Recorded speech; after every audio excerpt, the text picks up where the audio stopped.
Hello student, MS classroom में आप सबका स्वागत है।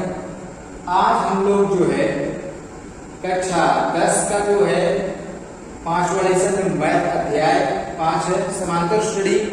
उसमें प्रश्नावली 5.1 का पहला जो प्रश्न है उसका दूसरा पार्ट आज हम लोग करेंगे। आशा करता हूं कि आप लोग बेहतर होंगे और मेरी वॉइस आप लोग को क्लियर पहुंच रही होगी। तो अभी इसमें जो मेन क्वेश्चन था इसमें ये था, जो मतलब लिखा था क्वेश्चन नंबर 1 में कि स्थितियों में संबद्ध संख्याओं की सूची समांतर श्रेणी है कि नहीं। मतलब बताना कि ये जो क्वेश्चन लिखा गया है, क्या लिखा गया क्वेश्चन से समांतर श्रेणी बनेगी कि नहीं बनेगी, इसी चीज को यहाँ पर प्रदर्शित करना है। और जैसे जैसे क्वेश्चन का उसी के अकॉर्डिंग आप लोग सॉल्व करेंगे तो पता चल जाएगा कि ये जो है हमारी समांतर श्रेणी बनेगी या नहीं बनेगी। तो बात करें यदि अगर क्वेश्चन के अकॉर्डिंग बनाने की, तो देखिए क्वेश्चन में लिखा है कि किसी बेलन में उपस्थित हवा की मात्रा, कोई बेलन है जैसे यहाँ पर ये सिलेंडर है, ये बेलन के आकार का है। अब इसमें से उपस्थित जो हवा की मात्रा है, जबकि वायु निकलने वाले पंप प्रत्येक भाग में बेलन की शेष हवा का 1/4 भाग निकाल देता है। जैसे ये है, अब ये पूरी तरीके से भरा है बेलन, तो इसमें से 1/4 भाग अगर इतना हुआ तो निकाल दिया। अब ये इतना जो बचा है, ये वाला जो हिस्सा बचा है, अब इसमें से 1/4 भाग निकालना। ये नहीं कि पूरे बेलन से, नहीं, जो बचा है उसमें से 1/4 भाग, फिर जो बचा उसमें से 1/4 भाग। इस तरीके से ये जो बेलन से हवाएं बार बार निकल रही हैं, इससे बनने वाली जो स्थितियां होंगी वो स्थिति समांतर श्रेणी के अंदर होगी कि नहीं होगी, इसी चीज को बताना है। तो देखिएगा, सबसे पहले हम लोग क्या मान लेंगे, तो मान लेंगे कि बेलन में उपस्थित हवा की मात्रा सबसे पहले मान लिया जाएगा। माना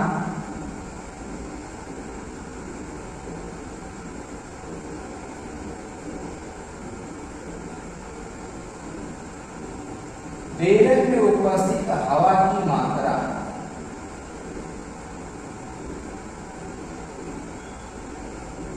जो कि इसको हम लोग जो है, मैं इसको A1 भी कर दूंगा ये प्रथम पद, और इसको मैंने मान लिया जो हवा की मात्रा मैंने माना है वो x है। अच्छा, पहली कंडीशन में जरा देखिएगा, स्थिति फर्स्ट,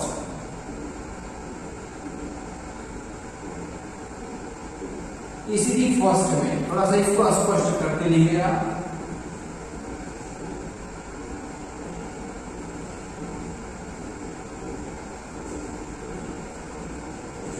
स्थिति फर्स्ट में हमारे ये है कि x है, हमारी हवा कितनी पहले भरी है, पहले तो हवा हमारी x है, जो कि A1 है हमारी स्थिति फर्स्ट के अंदर। ठीक है, A1 है, जो अभी मैंने यहां से दिखाया भी था, A1 बराबर x है। अब स्थिति सेकंड देखिए, स्थिति सेकंड का मतलब हमारा हो जाएगा A2, यानी जब 1/4 भाग बाहर निकल जाएगा तब ऐसी कंडीशन में जो हवा होगी, यानी जो x है इसका 1/4, x का 1/4 भाग, तो x का 1/4 भाग कितना हो जाएगा, x का 1/4 हो जाएगा, ये हो जाएगा x का 1/4 भाग। यानी एक तरीके से ये करो कि 1 गुणे 1/4 गुणे x, ये हो जाएगा, x का 1/4 भाग कितना होगा, यही हो जाएगा।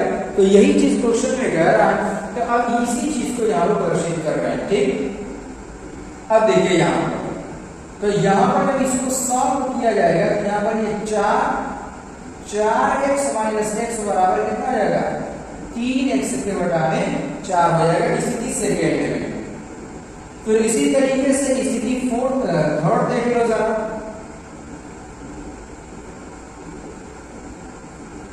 स्थिति थर्ड जो कि A3 बना देगा, ये क्या हो जाएगा, अब इसकी कंडीशन स्थिति थर्ड क्या है हमारी, स्थिति थर्ड है 3x के बटा में 4।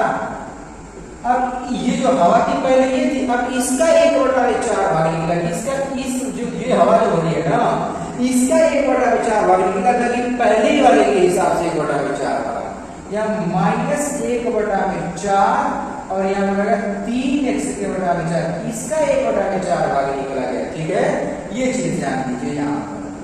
यहाँ पर 3x/4 और माइनस यहाँ पर कितना है 3x/4 में हमारा हो जाएगा 16 हो जाएगा।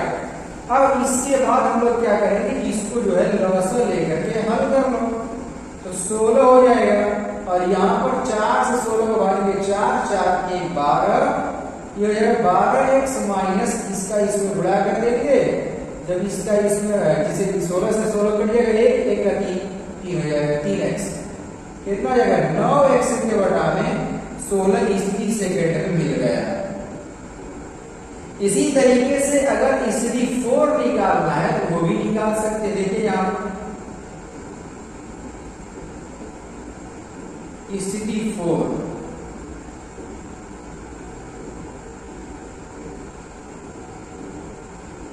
ये हमारा क्या है A4।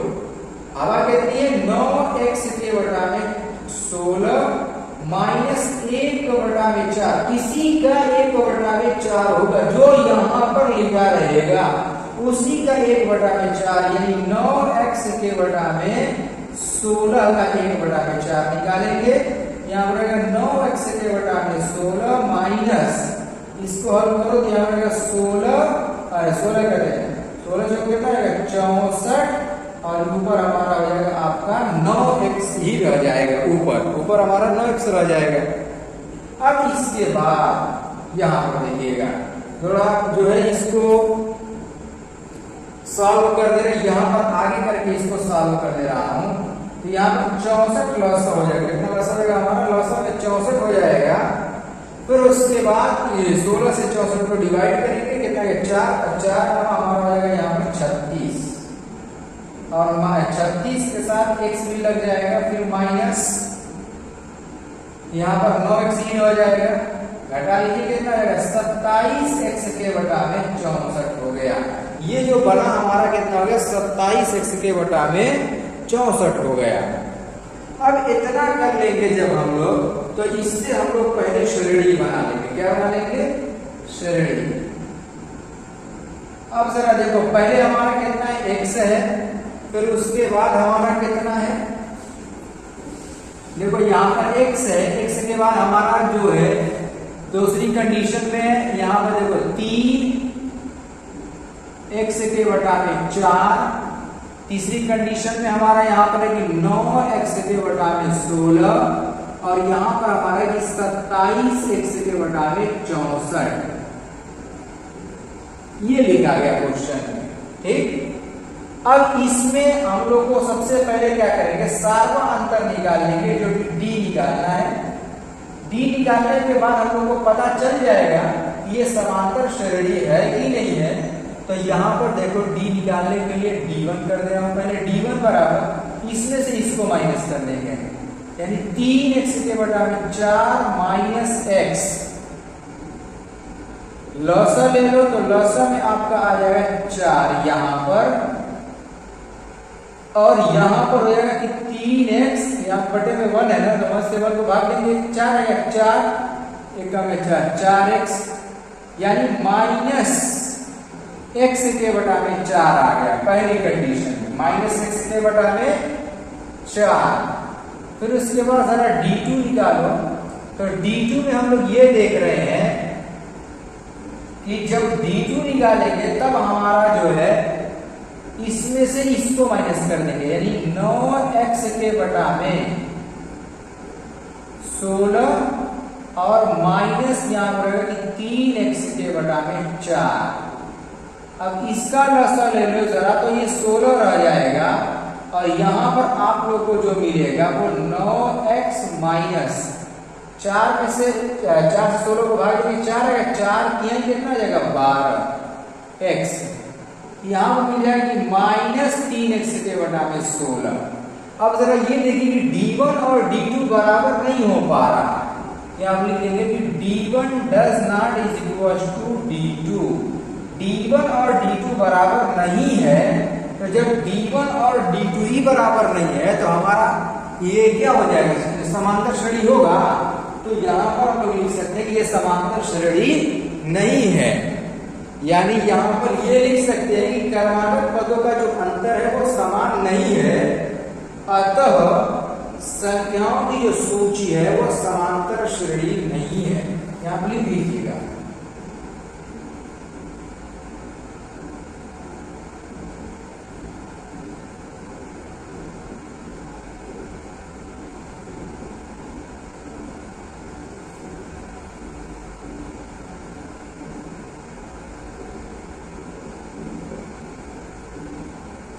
इस तरीके से हम लोग लिख सकते हैं। अच्छा, इससे पहले थोड़ा सा और एक लाइन लिख सकते हैं कि क्रमागत पदों का जो अंतर है वो समान नहीं है, अतः संख्याओं की जो सूची है वो हमारा क्या है, एपी यानी समांतर श्रेणी नहीं है। इस तरीके से ये वाला जो है पहले का जो दूसरा क्वेश्चन है इस तरीके से लगेगा। ये जो है केवल देख करके बताने वाले, लेकिन इस तरीके से जो हम लोग इसको हल कर करके एक एक क्वेश्चन 1 बाई 1 करके पूरा सॉल्व कर सोल्यूशन के साथ हम लोग करेंगे। उम्मीद करता हूं कि ये वाला क्वेश्चन आप लोगों को जो है समझ में जो है आ गया होगा।